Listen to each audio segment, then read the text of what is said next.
The emergency beacon tore through the quiet of the Harmony's medical bay, and David was moving before he'd even finished registering the sound.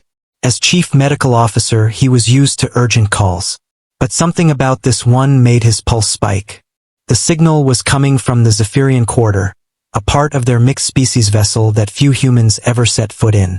David burst through the airlock separating the human and Zephirian sections, medical kit clutched tight in one hand. The air here hummed differently, the atmospheric processors tuned to the crystalline being's unique needs. The corridor walls were lined with prism-like structures that scattered light into slow-moving rainbows, beautiful under any other circumstances. Somewhere ahead, a voice rose and fell with the layered, harmonic quality of Zephirian speech. Many tones woven together like a living chord, but frayed at the edges with panic. He followed it to a small chamber, where several Zephirians stood clustered around a figure lying on the floor. His breath caught. It was Mina, the young Zephirian engineer who'd been working alongside the human crew for the past 6 months. Her usually luminous crystal formations had gone dim, flickering like a dying signal. A deep crack ran along her left arm, where her crystalline structure had shattered. What happened? David dropped to his knees beside her. The others stepped back, their forms rippling with anxiety. Mining accident, one explained, voice tight. The excavation beam reflected off an unstable formation. Mina pushed another worker clear. She took the hit herself. David examined the wound. Zephirian physiology was still largely uncharted territory for human medicine, but understanding it had become something of a personal mission for him over the past months. Where humans had blood vessels, Zephirians had intricate networks of light-conducting pathways, and the damage to Mina's arm had severed several major conduits, sending her whole system into cascading failure. "I need to realign the crystal matrix," he muttered, half to himself. "But that means direct contact with her core pathways." The chamber went still, except for the sound of Mina's labored breathing, like wind chimes caught in an uneasy breeze. Among Zephirians, touching another's core pathways was an act of deep intimacy, reserved for family or life-bonded partners.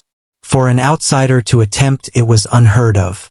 Mina's eyes fluttered open, swirling galaxies of color, dimmer now than David had ever seen them. "David," she whispered, her harmonics strained. "I can feel the light going out." "I can help you," he said, holding her gaze. "But I need to access your neural pathways directly. It's the only way to guide the healing." She nodded, faint but certain. "I trust you." The other Zephirians exchanged uneasy glances. Elder Kess, the eldest among them, stepped forward. "Human David, what you propose, it has never been done. Our core pathways are sacred, connected to our very essence." "I understand what I'm asking," David said, already preparing the specialized tools he developed for Zephirian physiology. "But without intervention, the cascade failure reaches her central matrix within minutes. She'll die." Kess studied him for a long moment, then inclined his head. "Proceed. But know you carry our trust with you."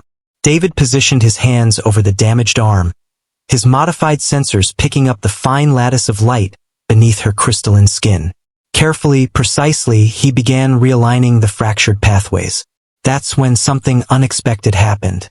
Through the contact, David could feel Mina's pain as though it were his own, but also fragments of her memory, flashes of feeling. The crystal spires of her homeworld. Her excitement the day she joined the mixed crew. A quiet admiration for human resilience she'd never spoken aloud.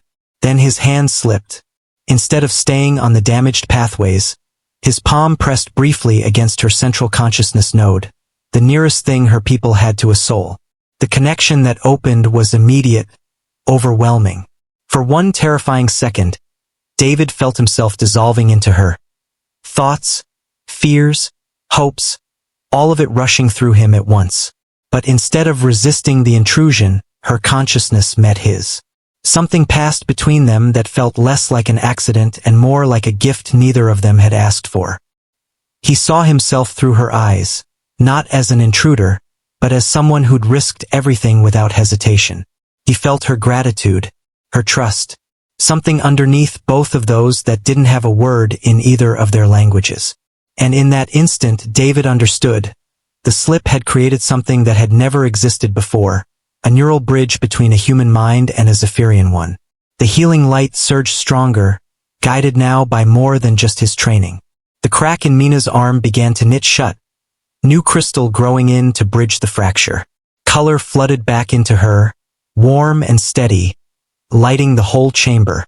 When it was done, David withdrew his hands carefully, breaking the link. The sudden absence of her presence hit him like vertigo, a loss he hadn't expected to feel. Mina sat up, flexing her repaired arm. The others watched, stunned, as her light returned to full strength. "How do you feel?" David asked, keeping his voice professionally even, hiding just how much that connection had shaken him. She looked at him, something new in her shifting eyes. "Different," she said softly, "but whole. And I remember everything." Elder Kess approached, his form radiating something like awe. "What happened here today will be written into our history. A human touched the soul of a Zephirian and brought healing, not harm. This changes everything." David packed away his equipment, his hands still not quite steady. "I was only treating the wound," he said quietly. "I didn't mean for my hand to slip." "Perhaps," Kess said, his harmonics carrying something ancient and unhurried. "Some accidents are gifts the universe hands us on its own schedule." As David turned to go, Mina caught the same hand that had saved her life. "Thank you," she said simply. But through the last echo of their contact, he felt everything she meant by it. Walking back toward the human section, David realized that in trying to save one life, he'd built something neither species had a name for yet. A bridge between two worlds that hadn't existed that morning.